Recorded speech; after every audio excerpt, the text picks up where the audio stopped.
A Chelsea manager, Goose Hiddink, says Premier League club doctors should put pressure on the game's authorities to change the fixture calendar. Starting with Norwich in the Premier League tomorrow, Chelsea have to play 4 games in 12 days. Hiddink is annoyed at that schedule. He wants more protection for the players. Let's speak to Chelsea's former club doctor, Dr. Ralph Rodgers. Good afternoon. Hi, good afternoon. Is it the kind of thing that you would have done in your time as Chelsea's club doctor, actually put pressure on to try and put more space between fixtures? I think the current manager probably gives doctors a little bit more credit than they deserve. We don't have that kind of power. Yeah, I mean, is there any way that you could raise something like that if you'd wanted to, or is there not even the line of communication? It's not reality. I mean, at the end of the day, it's the same argument that's been repackaged for many years in terms of too many games during Christmas, too many games the whole year around. I appreciate his concern, but at the end of the day, it's market driven. It's football. People want football. That's what it's all about. Yeah. And it would be great to have one game a week for every team, but it's not the reality. If you look at 4 games in 12 days, from a physiological point of view, is that too much? No. I mean, these guys are young, fit, healthy young men. I think there probably should be some sort of comparison with professional football. With professional basketball, how much is too much?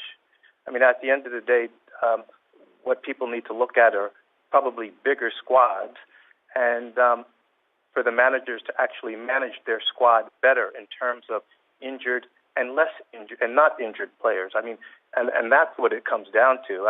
You can play.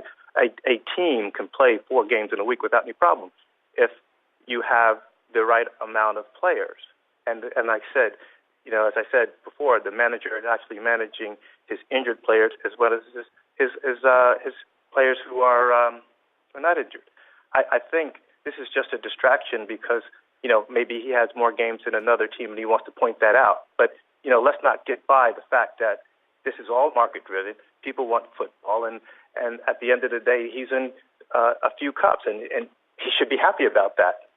I think a lot of people probably be nodding along and agreeing with you. You mentioned basketball there, and when you look at particularly some of the American sports, they seem more fixture heavy and more physical than football anyway. Well, no, I don't want to get into that discussion. I think right now, without having all the facts in front of me, I just mentioned basketball because a lot of basketball teams go from one part of the country to the other and play night after night after night. But I think without having the facts, and I'm always into having all the facts in front of me before making any decision. But I just mentioned that it would appear that there are other sports that are able to do this, and why not football? It's not saying that one group of athletes are better than the other physically, but there are physical demands that basketball players have that footballers don't, and footballers have that basketball players don't. I mean, just look at tennis, for example. Sometimes you get guys playing 3 and 4 matches in a row, days in a row, 3 or 4 hours. So it doesn't really all stack up completely. So I mean, there really needs to be a study looking at the physiology first before making any kind of rash decisions.